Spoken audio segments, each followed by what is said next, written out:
What are international organizations? How do we classify them? Can you work in an international organization?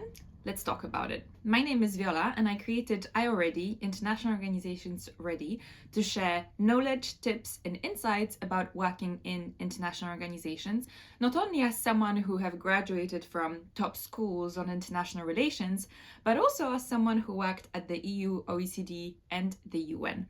In today's video, we are demystifying what international organizations are, what are their characteristics, and how can we classify them. Make sure you stay until the very end of the video for a special surprise. What is an international organization? Let's start with the definition. An international organization is a formal, continuous structure established by agreement between members, whether governmental representatives or not, from at least two sovereign states with the aim of pursuing the common interest of their membership.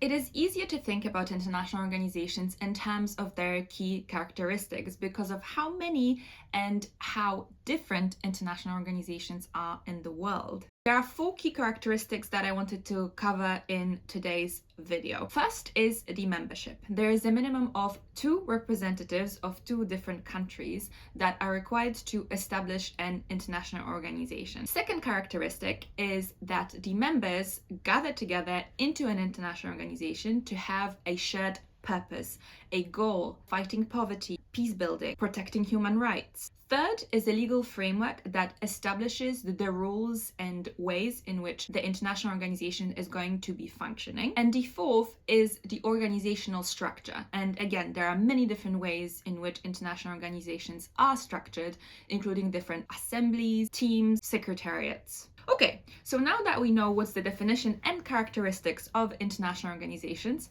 let's look at the ways in which we can classify them. The first one is the geographical scope. There are global and regional international organizations. Global ones, such as the UN, WHO, the World Bank, IMF, ICC, are open to nearly all nations and their membership is global. On the other hand, regional organizations such as the European Union, the African Union, ASEAN, Organization of American States, the Arab League, focus on a specific geographical area and very often concentrate on issues related to this particular area. Thematic focus. This category looks at the purpose of the international organization. Here we have 2 categories, general one or specialized international organization. The general purpose organization focuses on a wide range of issues within the same international organization, like the UN, the European Union, the Arab League, the African Union, World Bank. The specialized organization focuses on a specific purpose for which they have been created.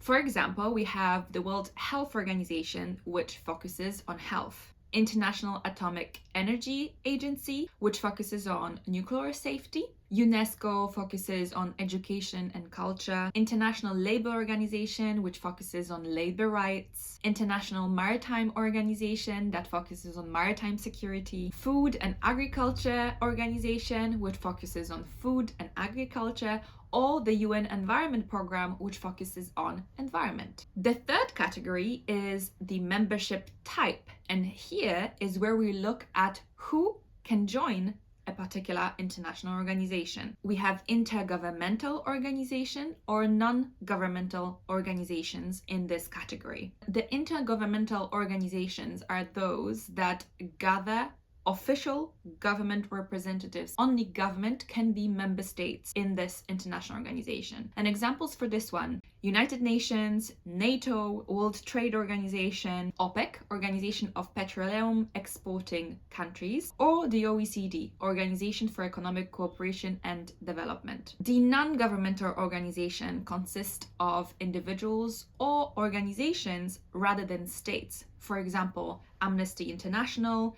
International Red Cross and Red Crescent Movement, we have Greenpeace, World Wildlife Fund, Doctors Without Borders, Transparency International, Human Rights Watch. Functions and roles, we have 3 categories: regulatory, operational, or advisory/coordination organizations. Regulatory organizations are those that create and enforce standards or rules related to a specific area. For example, International Civil Aviation Organization deals with aviation standards. International Telecommunications Union deals with telecommunication standards. Operational organizations provide on-the-ground assistance related to a specific topic. They provide services and resources on the ground for a specific purpose. The most famous organization that also won the Nobel Peace Prize is the World Food Organization, where they provide food to the very difficult to reach areas. We have UNHCR that provides refugee assistance, IOM that deals with migration services, UNICEF that deals with child welfare. The third subcategory is the advisory or coordination one, where the objective of this organization is to offer guidance, provide research, provide advisory, and coordinate specific efforts. The classic one in this category is the OECD, the Organization for Economic and Development Cooperation, the World Meteorological Organization, International Chamber of Commerce, United Nations Conference on Trade and Development, or Interparliamentary Union. Category number 5, the legal status. Here, we're thinking about whether or not the decision taken in an international organization is binding or not for its member states. We have binding and non-binding international organizations. Binding organizations have a legally binding authority over their members, which means that if there is an enforcement through treaties or agreements, the member states must comply. The most famous example of an organization here is the European Union, International Tribunal for the Law of the Sea, the International Criminal Court, NATO with binding defense commitments, or the IMF agreements with its member states. For non-binding international organizations, these serve more as forums for discussions, where if there is a commitment taken by this international organization, member states are actually not legally binded to comply with this decision. And we have the OECD, the UN General Assembly, G20, UNESCO, the International Renewable Energy Agency, or the Commonwealth of Nations.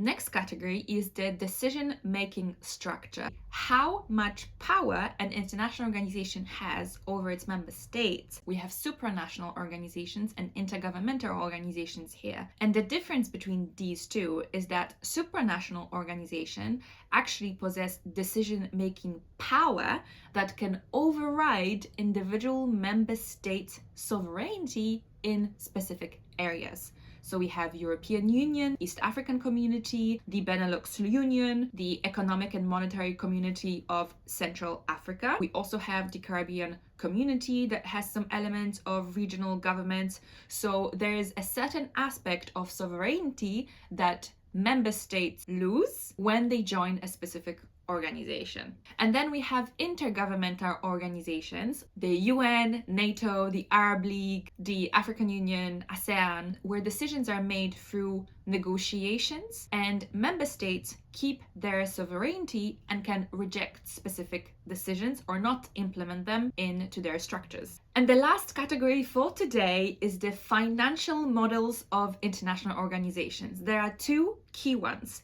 One is self-funded, and the second one is donor/contribution driven. Financing organizations have their own activities like fees for services or investments that largely fund their functioning. So for example, we have the International Monetary Fund, the World Bank, the European Investment Bank, International Finance Corporation, Asian Development Bank, African Development Bank. You can see that there is quite a lot of banks involved here because they have the structure that allows them to finance themselves. And then we have donor-based or contribution-driven organizations. These organizations rely on the contribution or donations from member states to continue their existence. We have United Nations, World Food Programme, UNICEF, we have IOM, we have UNDP, WHO, UNHCR, a lot of UN agencies. Okay, we have a really comprehensive background of what international organizations are, what are the characteristics, what are the different categories, and how we can classify international organizations. Let's do something fun. done now. If you have watched this video until now, please comment this emoji and I have a surprise for you. I'm going to share with you the PDF about international organizations, their characteristics, and the different categories that is only available to the iAlready community that has taken the career coaching program for IOs and NGOs, and I am offering that for you completely for free. If you are interested in the PDF, do click the link down below and it's going to be available to you straight away. Thank you so much for getting iAlready with me today, and I'll see you in the next video. Bye! Nuclear, nuclear, nuclear, nuclear, nuclear, nuclear, nuclear, nuclear. Oh my god, let's skip that one.